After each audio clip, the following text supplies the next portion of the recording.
Duke the Lost Engine is the 25th book of the Railway series, and was first published in 1970. It was written by Wilbert Awdry, and illustrated by Mr. and Mrs. Peter Edwards. 25 years later, all 4 of its short stories were adapted into 4 short episodes of Thomas the Tank Engine and Friends. How faithful were these adaptations? Let's see if we can spot the differences.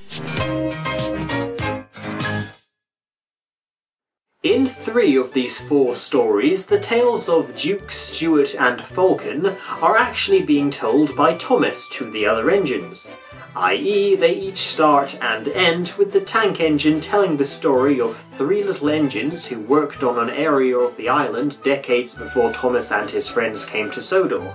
In the book, the narration is not led by Thomas, and the only Fat Controller's engines to appear are Donald and Oliver. Engines come and engines go, Granpuff goes on forever. You impertinent scallywags! Whatever are young engines coming to nowadays? Duke warns Stuart and Falcon to behave unless they want to suffer the same fate as Number 2. Number 2 was given a name in the episode, Smudger. He was also given a change of paint. The narration in the book states that Number 2 was an American, which is incorporated into the episode by Michelangelis giving him an accent. However, his shape does not resemble an American-style steamer. Listen, bud, in the States we don't care a dime for a few spills. In 1987, Awdry revealed Number 2's name to be Stanley, when he wrote The Island of Sodor, Its People, History and Railways. In the book, it sounds like Duke is waiting for His Grace the Duke of Sodor to come and visit him. But we are informed that His Grace has been killed in the war. In the episode, the story ends on a cliffhanger, with Thomas promising a protesting Percy a happier ending another night. The book's story ends by revealing that Stuart and Falcon are in fact Peter Sam and Sir Handel, 2 characters who have appeared in previous Railway series books on the Skarloey Railway.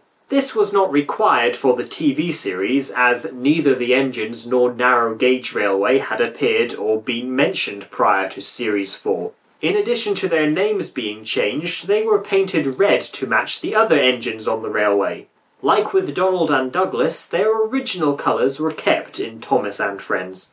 Cheer up, Granpuff. We'll find a nice railway, and then you can come and keep us in order. The story starts with Peter Sam arguing with Duncan as there is confusion about the identity of Duke the Engine and Duke the Man. The episode begins with Percy being impatient, which reminds Thomas of an event where Duke saved Sir Handel, back when he was named Falcon. The illustration shows that the manager is wearing the same outfit as the Fat Controller would, though, as in the episode, he is a lot hairier than Sir Topham Hatt. The mountain road is difficult. You take the train, and I'll couple in front. No, replied Falcon, I'll lead. How can I learn the road with you lumbering ahead, blocking the view? Suit yourself, but never mind the view. Attend to the track. When Duke gives Falcon advice due to the mountain road being tricky, they are at their shed. The narration in the book implies that the conversation happens when they are at the station. Fuss-pot, replied Falcon. Fuddy-duddy, fuddy-duddy, fuddy-duddy. Falcon derails and one of his wheels is teetering over the edge of the hill. In the episode, both Falcon's front wheels are over the cliff edge. After being topped up with water, Duke pulls Falcon back onto the rails by reversing. In the book, the breakdown gang arrive and, with help from the passengers, lever him back onto the rails. I don't know why you bothered after I'd been so rude. Oh well, replied Duke. You just had a new coat of paint. It would have been a pity if you'd rolled down the mountain and spoilt it. When Duke is having a rest, he seems to be at a small siding, whereas in the book the illustration shows that he and Stuart are in their shed. Also, Stuart appears to be pulling a train, though they might just be empty coaches. Hello, Granpuff. Are you short of puff? Nothing of the sort. Routine maintenance. Tell you what, Granpuff, you're getting old. You need to take care, or one day you'll break down. Ha! That'll be the day.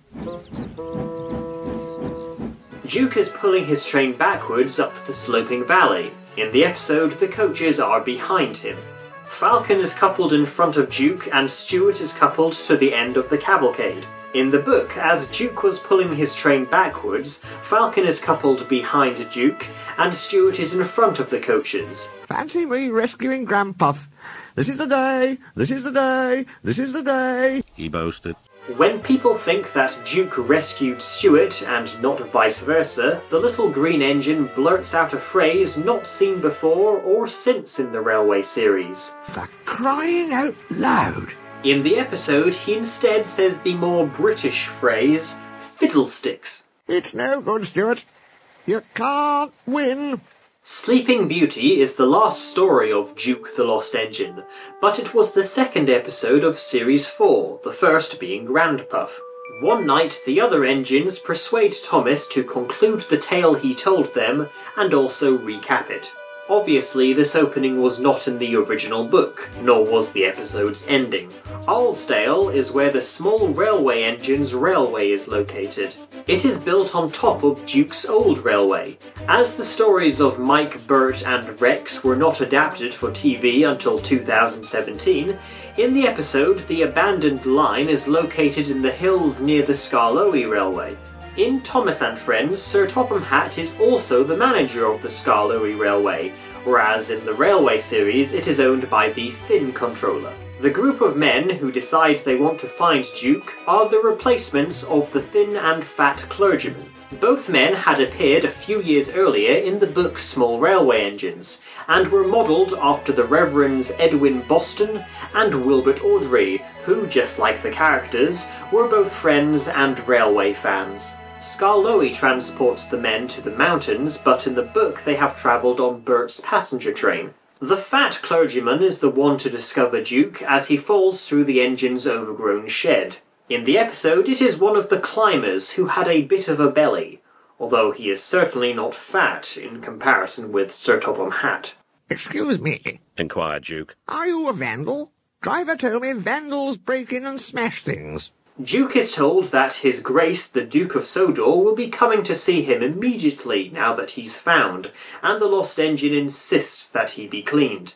Although he is never referred to as such, His Grace is supposed to be the son of the Duke of Sodor, though it is not revealed whether Duke worked out that the man he is named after is long since dead. This moment does not happen in the episode. Men clear away the hillside, blocking the door to the shed. Duke is then towed away to the Skarloey Railway via a lorry, and then Skarloey. In the book, Duke is lifted out of his shed, and whereas in the episode he looks quite thrilled to be riding on a lorry, he is ashamed to do so in the book.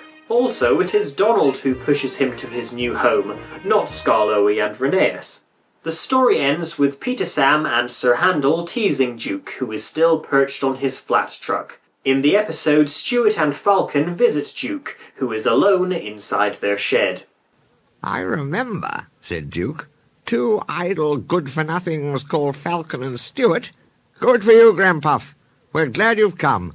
We can keep you in order now. Keep me in order? Be off. Impudent scallywag.